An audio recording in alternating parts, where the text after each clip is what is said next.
আসসালামু আলাইকুম viewers, welcome to my another blogs. তো এখন আমরা হানিফ ফ্লাইওভারে উঠবো। হানিফ ফ্লাইওভারে ওঠার আগে একটু জ্যাম আছে। আমরা ঢাকা মেডিকেল পার হলাম। তো এখানে দেখতে পাচ্ছি ভালোই জ্যাম আছে। অবশ্য হানিফ ফ্লাইওভারে এখানে জ্যাম থাকারই কথা, কারণ যারা সিলেটে যাবেন, নারায়ণগঞ্জ যাবেন, চিটাগাং যাবেন, খুলনা যাবেন, সবাই কিন্তু এই ফ্লাইওভার হয়ে যাবে। তো হানিফ ফ্লাইওভার বাংলাদেশের একটি অন্যতম ব্যস্ত ফ্লাইওভার, যে ফ্লাইওভারটা দিয়ে আসলে প্রতিদিন অনেক গাড়ি যাতায়াত করে। তো বাংলাদেশের প্রথম ফ্লাইওভার হচ্ছে মহাখালী ফ্লাইওভার। মহাখালী ফ্লাইওভার আপনারা মনে হয় বইতেও পড়েছেন অনেকে, আমিও বইতে পেয়েছি ছোটবেলায়, 5 না 4-এ। তো হানিফ ফ্লাইওভার কিন্তু এখন একটি ব্যস্ত ফ্লাইওভার, অনেক ব্যস্ত একটি ফ্লাইওভার। ফ্লাইওভারটি কিন্তু মানুষের অনেক ভোগান্তি কমিয়েছে, কারণ নিচে আপনার যাত্রাবাড়ি, গুলিস্তান যে বাস কাউন্টার গুলো আছে, এই সেখানে কিন্তু প্রচুর পরিমাণে ভিড়, প্রচুর জ্যাম পড়ে থাকে। তো সেক্ষেত্রে যদি ফ্লাইওভারটি না থাকতো, অবশ্যই মানুষের কিন্তু অনেক কষ্ট হতো, প্রচুর যানজট থাকতো। এই ফ্লাইওভারের কারণে কিন্তু অনেকটা যানজট মুক্ত। তো আজকে 28 রমজান, বাড়িতে যাচ্ছি,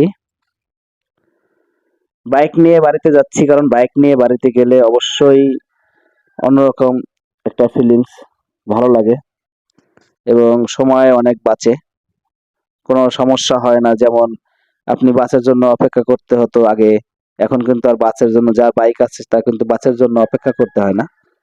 তো আমি আগে বাসে যাতায়াত করতাম। বাসে যাতায়াত করতে একটু অসুবিধা, আপনার যেমন ঈদের সময় বাস আসতে অনেক দেরি করে, 1 থেকে 2 ঘন্টা পর্যন্ত অনেক সময় লেট হয়।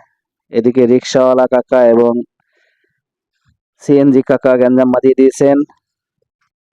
তাদেরকে অনেক চেষ্টা করেছি গ্যাঞ্জাম থামানোর জন্য, তারা থামছেই না, একজনের সাথে গ্যাঞ্জাম করেই যাচ্ছেন। রিক্সার প্যাসেঞ্জার কাকা উনিও খেপে গেছে। হয়তোবা সিএনজির ভুল ছিল, আমি দেখি নাই। না দেখে তো আর কিছু বলা উচিত না। তো রোজা রমজান মাস, সবারই মাথা গরম, সবাই মেজাজ অনেক খারাপ, সবাই গ্যাঞ্জাম বাঁধিয়ে দিচ্ছেন। যাই হোক, তাদেরকে অনেক বললাম কিন্তু তারা গ্যাঞ্জাম করে যাচ্ছেন। যাক, আমার আর দাঁড়ানোর সময় নাই, জ্যাম ছেড়ে দিছে।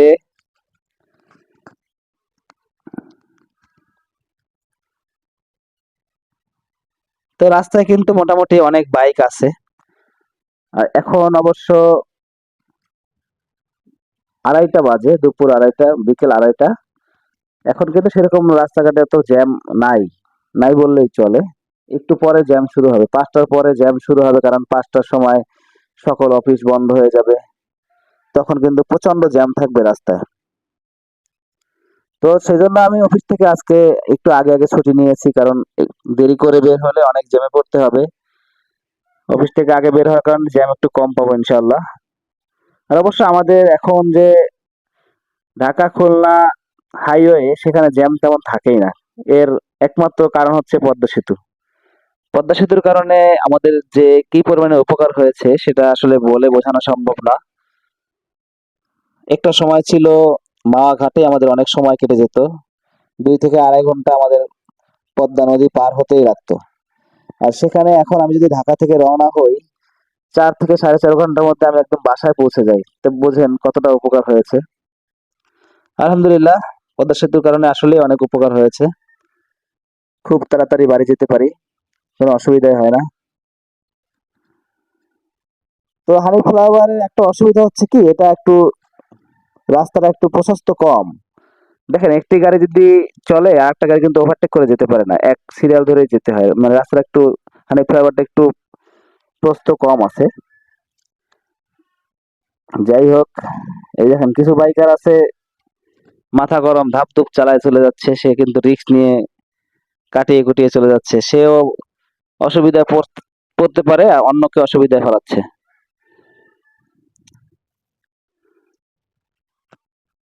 তো হানি ফ্লাইওভার তো মোটামুটি ফাঁকাই আছে, জ্যাম নাই। গাড়িগুলো স্লো চলার কারণ হচ্ছে এই লেন একটাই, আর এক লেনে একটা গাড়ি চললে পরে, বড় গাড়ি চললে পরে পাশ দিয়ে আর একটা গাড়ি ওভারটেক করতে পারে না। তো যারা আমার চ্যানেলটিকে এখনো সাবস্ক্রাইব করেন না, অবশ্যই সাবস্ক্রাইব করবেন। আমি ইউটিউবে নতুন, সাপোর্ট দিবেন অবশ্যই সবাই। আপনারা যদি সাপোর্ট দেন তাহলে কিন্তু নতুন নতুন ভিডিও বানাতে উৎসাহী হব এবং নতুন নতুন ভিডিও দিতে পারবো।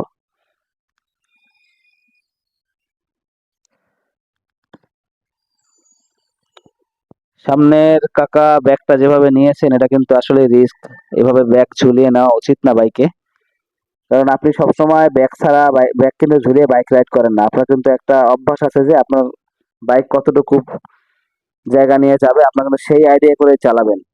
সেক্ষেত্রে আপনার ব্যাগ যে বেঁধেছেন, আপনি তো হয়তো ভুলে যেতে পারেন যে আপনি বাইকের ক্যারিয়ারের সাথে একটি ব্যাগ বেঁধেছেন। সেক্ষেত্রে একটি বড় দুর্ঘটনা ঘটতে পারে, যে ব্যাগটা অন্য গাড়ির সাথে লেগে আপনি পড়ে যেতে পারেন। তো এইভাবে ব্যাগ ঝুলিয়ে কেউ নিবেন না।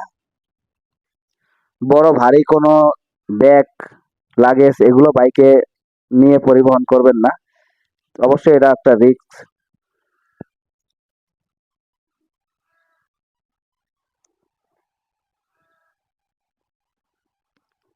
তো বাইক রাইডিং এর সময় অবশ্যই আপনি সেফটি ইকুইপমেন্ট পরিধান করবেন। তাহলে আপনার ছোটখাটো অ্যাক্সিডেন্ট হলে ক্ষয়ক্ষতির পরিমাণটা কম হয়। যাক, এখন রাস্তা সম্পূর্ণ ফাঁকা।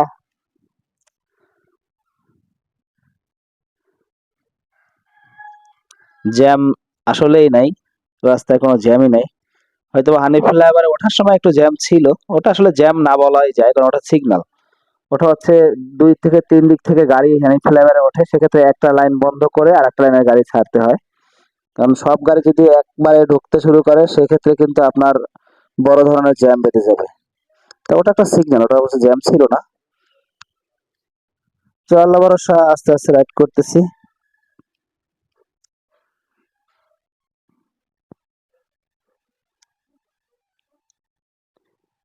আমার কেমন যেন ফ্লাইওভারে রাইড করতে একটু বেশি ভালো লাগে, আমার খুব পছন্দ।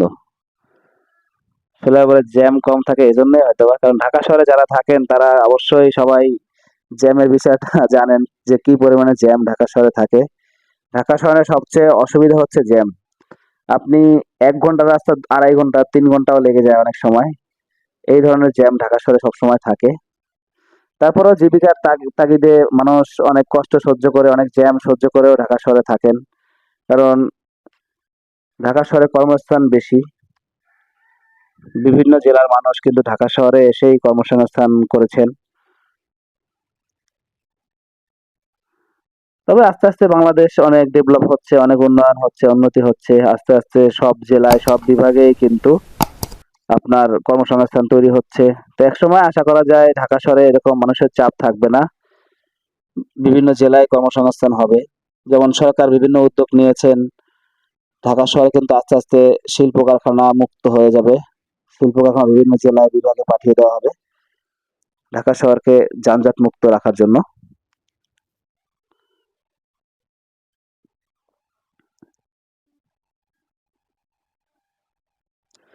তো যারা আমার চ্যানেলটিকে এখনো সাবস্ক্রাইব করেন নাই, অবশ্যই তাদের কাছে রিকোয়েস্ট থাকবে চ্যানেলটা সাবস্ক্রাইব করবেন এবং পাশে থাকার জন্য বেল আইকনটি প্রেস করবেন। বেল আইকনটি প্রেস করলে আপনারা আমার নতুন নতুন ভিডিওগুলো আপনাদের নোটিফিকেশনে চলে যাবে, আপনারা সবার আগে দেখতে পারবেন।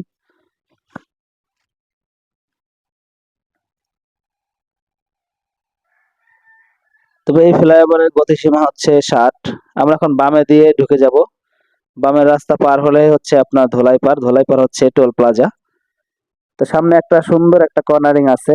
যারা বাইক চালান তারা কিন্তু অবশ্যই কর্নারিং খুব পছন্দ করেন। কর্নারিং করতে সবার ভালো লাগে। আমারও কর্নারিং করতে ভালো লাগে। তবে কর্নারিং একটু ঝুঁকি আছে। বেশি ঝুঁকে কর্নারিং করলে অনেক সময় বাইক পড়ে যায়। সেক্ষেত্রে বেশি রিস্ক নিয়ে কর্নারিং না করাই ভালো, যতই ভালো লাগুক না কেন। হানিফ ফ্লাইওভার প্রায় শেষ। সামনেই টোল প্লাজা, ধোলাইপাড়। এই ধোলাইপাড় কিন্তু ঢাকার একটি গুরুত্বপূর্ণ জায়গা, যেখানে কিন্তু অনেক গাড়ির পার্টস টার্টস এগুলো পাওয়া যায় সেকেন্ড হ্যান্ড, যেগুলো আপনার মার্কেট থেকে নতুন কিনতে গেলে অনেক কষ্ট পড়ে যায়। ধোলাইপাড় এমন একটা জায়গা যেখানে গাড়ির যন্ত্রাংশ অনেক পাওয়া যায়, যেটা বাংলাদেশের মধ্যে সেরা। এখানে বাংলাদেশের মধ্যে সবচেয়ে বেশি এখানেই গাড়ির যন্ত্রাংশ বেশি পাওয়া যায়। তো সামনে টোল প্লাজায় দেখা যাচ্ছে একটু ভিড় আছে।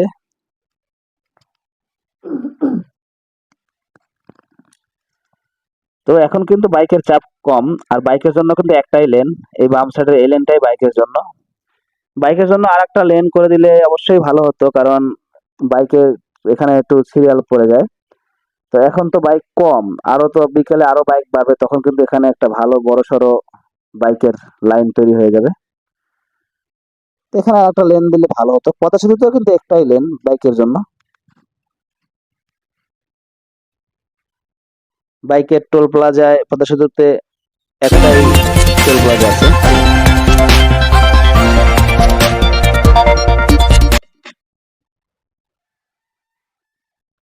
তো ভিউয়ার্স, ভিডিওটি এখানেই শেষ করতে হবে। আরো ব্লগস থাকবে, সবাই চ্যানেলটিকে সাবস্ক্রাইব করে পাশে থাকবেন। সবার ঈদ ভালো কাটুক সেই দোয়া করি। আপনারাও সবাই দোয়া করবেন আমারও যেন ঈদ ভালো কাটে, বাড়িতে যেন সুন্দরভাবে পৌঁছাতে পারি সেই দোয়া করবেন। যারা চ্যানেলটিতে সাবস্ক্রাইব করেননি, আমি নতুন যেহেতু, আপনারা সবাই পাশে থাকবেন, সাবস্ক্রাইব করে বেল আইকনটি প্রেস করে দিবেন, তাহলে আমার ভিডিওগুলো আপনারা সবার আগে পাবেন। তো আল্লাহ হাফেজ, ভালো থাকবেন।